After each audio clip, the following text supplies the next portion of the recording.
وہ کہیں سے بھی 18 سالہ لڑکی نہیں بلکہ 8 سالہ بچی لگتی تھی۔ وہ سر جھٹکتی ابا کے ناشتے کی ٹرے سیٹ کرنے لگی۔ ارحمہ بڑی چادر لے کر اچھے سے خود کو کور کر کے کالج جاؤ۔ ٹرے اٹھائے ابا کے کمرے کی طرف جاتے ہوئے اس نے ارحمہ کو چھوٹے سے دوپٹے کو اوڑھ کر باہر نکلتے دیکھ کر کہا۔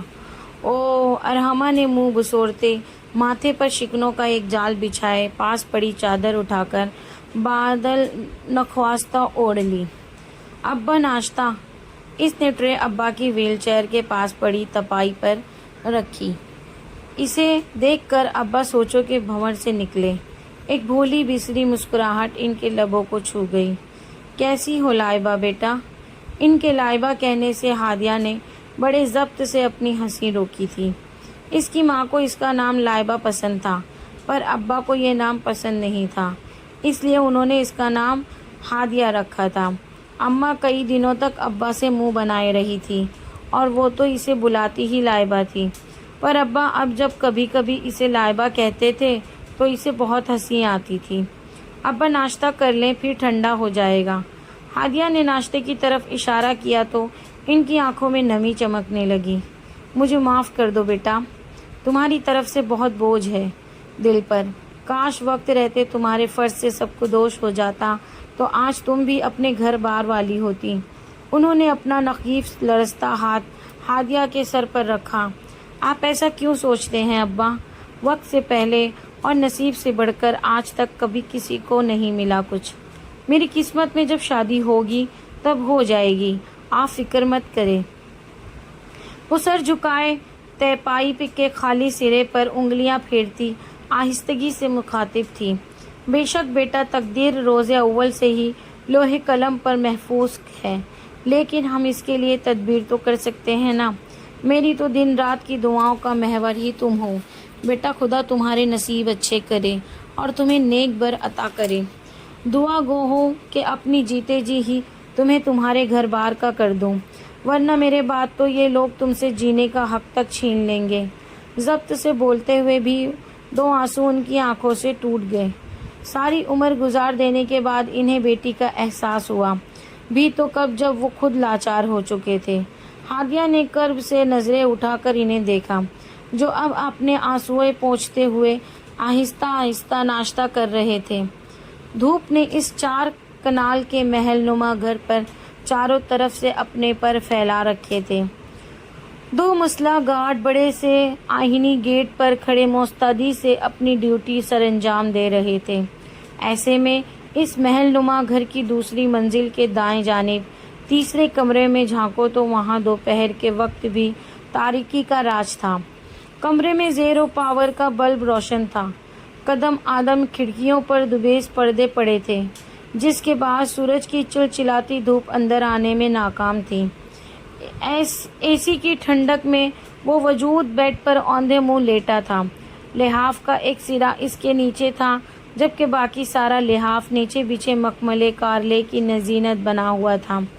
ایک ہاتھ سرہانے کے نیچے جبکہ دوسرا ہاتھ کشن پکڑ کر چہرہ ڈھانپے رکھا تھا۔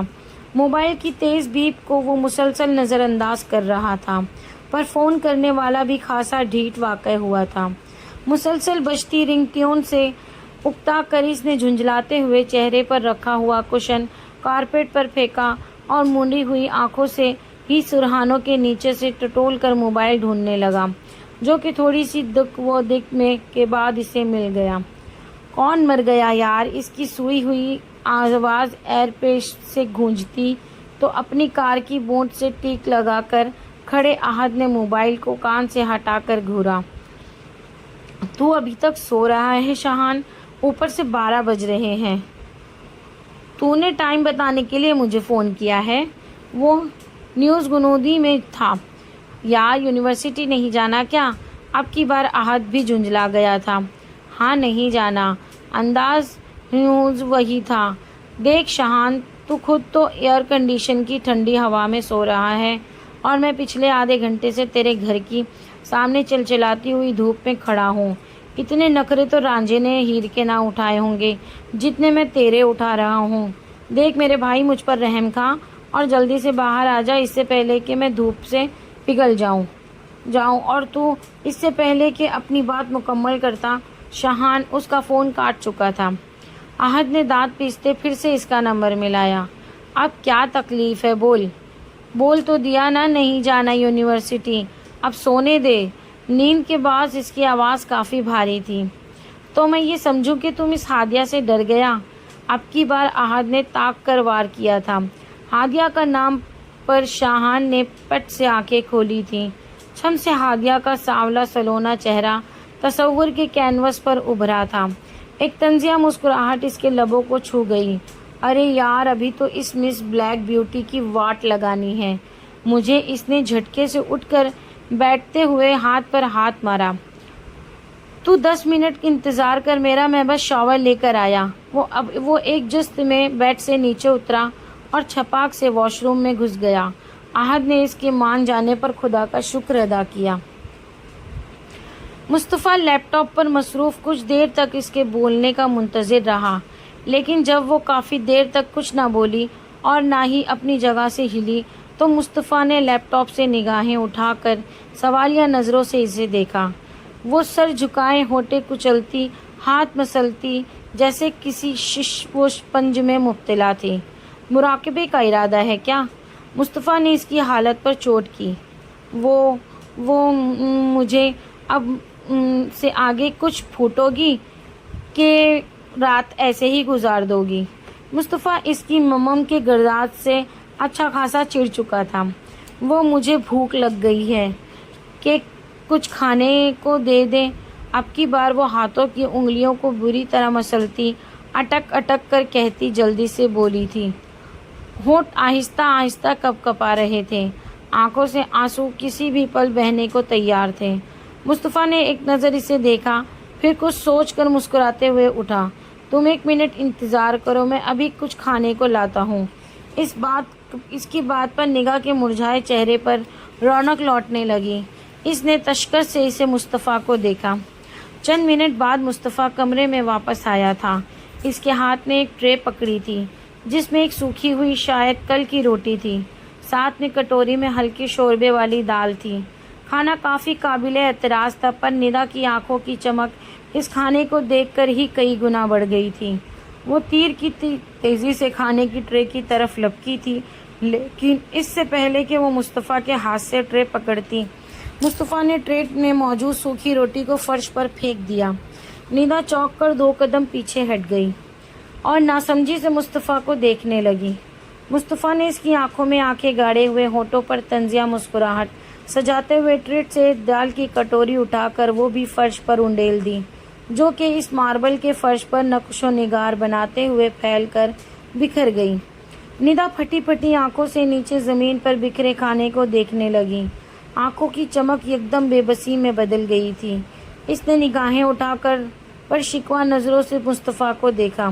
اس کی نظروں میں کیا کچھ نہ تھا، آنکھوں کی نمی پھسل کر گالوں پر بہنے لگی تھی۔